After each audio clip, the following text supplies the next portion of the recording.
আপা কেমন আছেন? ভালো। আপা আপনার নাম কি? আমার নাম চুমকি খানম।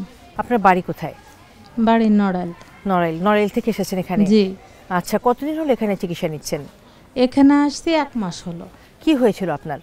আমি ছাদ থেকে পড়ে স্পাইনাল কর্ড ইনজুরি, ও, মেরুদণ্ডের হাড় ভেঙে। কতদিন আগে হয়েছে সেটা? 1 বছর 2 মাস। তাহলে তো জীবনটা অনেক কঠিন। অনেক কঠিন জীবন হয়ে গেছে। আগের এই দিনগুলো ভুলে যায় এখন। সামনে আমি কি করব, কিভাবে বাঁচবো, আগের দিনগুলো তো আস্তে আস্তে ভুলে যাচ্ছে।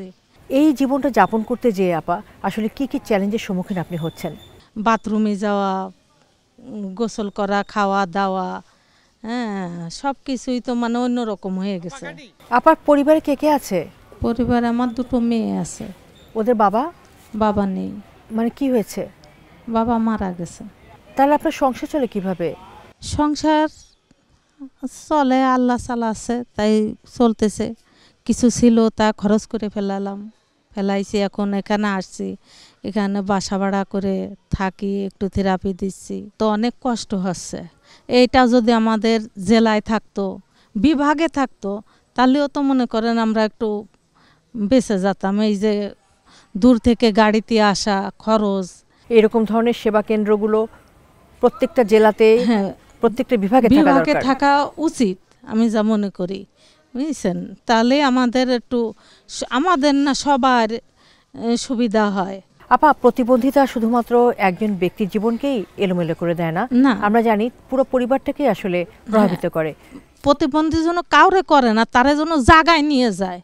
জায়গায় না নিয়ে গেলে কি হয় জানেন, পরিবার শেষ হয়ে যায়। যেরকম 2টো সন্তানের লেখাপড়া শেষ, সবাই পরীক্ষা দিচ্ছে, আমি তো কান্না করি। সবাই দেখি যে ব্ল্যাকবোর্ড নিয়ে যাচ্ছে পরীক্ষা দিতে, তখন আমি কান্না করি। কান্না করতে করতেই মনে করেন এই পর্যন্ত আসি।